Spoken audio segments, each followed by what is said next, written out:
ওয়াল আসর।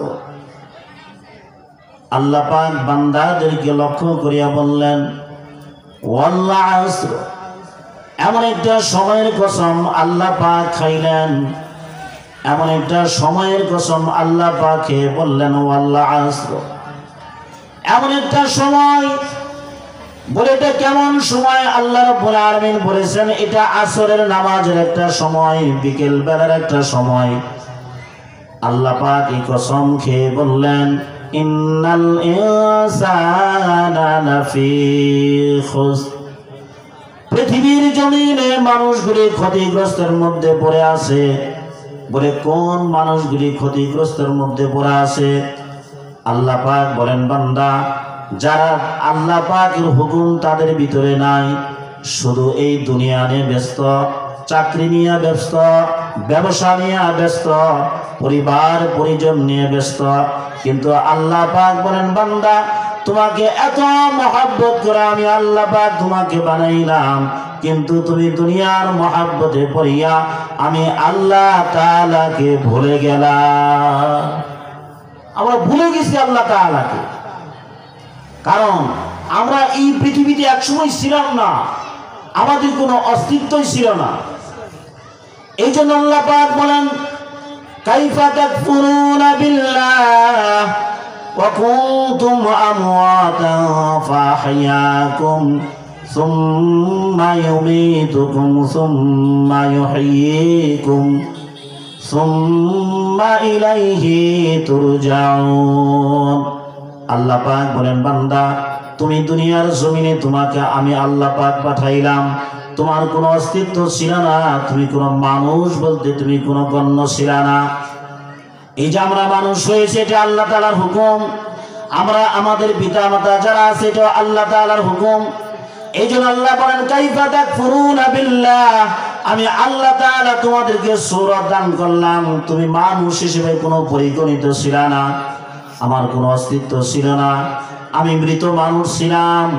আল্লাহ পাক বলেন কাইফা তাকফুরুনা বিল্লাহ ওয়া কুনতুম আমওয়াত, তুমি তো মৃত ছিলা, তুমি মানুষ বলতে কোনো গণ্য ছিল না। ওয়া কুনতুম আমওয়াত, হে বান্দা তোমাকে আমি আল্লাহ রাব্বুল আলামিন দুনিয়াতে পাঠাইলাম একমাত্র আমার ইবাদতের জন্য, দুনিয়ার কোনো দাসত্ব কোনো গোলামি করার জন্য না। সুবহানাল্লাহ। এই জন্য আল্লাহ রাব্বুল আলামিন অন্যত্র আয়াতে আল্লাহ পাক বলেন ওয়াকাদা রাব্বুকা আল্লা তা'বুদু ইল্লা ইয়্যাহু ওয়া বিল ওয়ালিদাইনি ইহসানা। এই জায়গায় আল্লাহ পাক বলেন বান্দা, সর্বপ্রথম তোমাকে আমি আল্লাহ রাব্বুল আলামিন ইবাদতের ঘোষণা আগে করে দিলাম। এই ইবাদত করতে হবে, এক নম্বর শর্ত ওয়াকাদা রাব্বুকা আল্লা তা'বুদু ইল্লা ইয়্যাহ। সর্বপ্রথম আল্লাহ পাক ঘোষণা করেছেন বান্দা, এক নাম্বার হলো আমার ইবাদত করতে হবে। এরপরে দুই নাম্বার আল্লাহ বলেছেন ওয়া বিল ওয়ালিদাইনি ইহসানা। আল্লাহর ইবাদতের পরেই আপনার আমার যে পিতামাতা আছে দুনিয়াতে, যাদের মাধ্যমে আমরা এসেছি, এদের খিদমত করা। তাহলে বলেন সর্বপ্রথম আমাদের কার ইবাদত করতে হবে? আল্লাহ তাআলার। জোরে বলতে হবে কার ইবাদত করতে হবে? আল্লাহ তাআলার। এরপরে খিদমত কার করতে হবে? পিতা মাতার খিদমত করতে হবে। এই দুইটা বিষয় আল্লাহ পাক জানাই দিয়েছেন। আল্লাহ পাক বলেন বান্দা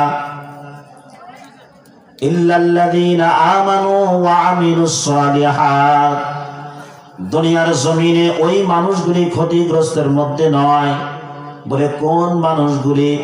যারা নিজে আমল করে অন্যজনকে আমল করার তাকিদ দেয়, যারা নিজে সৎ পথে চলে অন্য মানুষকে সৎ পথে চলার তাকিদ দেয়, এই মানুষগুলি ক্ষতিগ্রস্তের মধ্যে হতে পারে না, থাকতে পারে না। ইল্লাল্লাযীনা আমানু ওয়া আমিলুস সালিহাতি ওয়া তাওয়াসাউ বিল হক।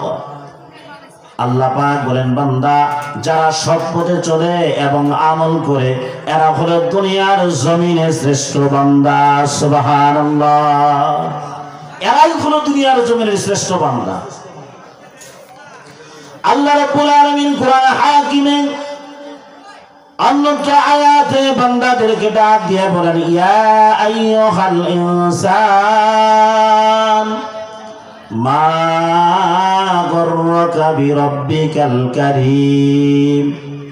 আল্লাহ পাক জানাই দিলেন, বান্দা তোমাদেরকে আমি আল্লাহ রাব্বুল আলামিন দুনিয়াতে প্রেরণ করলাম একমাত্র আমার ইবাদতের জন্য, কিন্তু তুমি দুনিয়ার ধান্দায় পড়িয়া এমন একটা পথে তুমি রওনা দিলা, এমন একটা জায়গা, এমন একটা রাস্তায় তুমি চলে গেলা, যে রাস্তায় তোমার ভ্রান্ত আকীদা, যে রাস্তায় চললে তুমি জাহান্নামে চলে যাবা, এই রাস্তা থেকে তুমি তওবা করিয়া ইহদিনাস সিরাতাল মুস্তাকিম, মুস্তাকিমের রাস্তার উপরে তুমি সওয়ার হয়ে যাও, মুস্তাকিমের রাস্তায় গাড়ি তুমি সওয়ারি হয়ে যাও, এই রাস্তাটা তোমাকে জান্নাত পর্যন্ত পৌঁছায় দিবে। সুবহানাল্লাহ।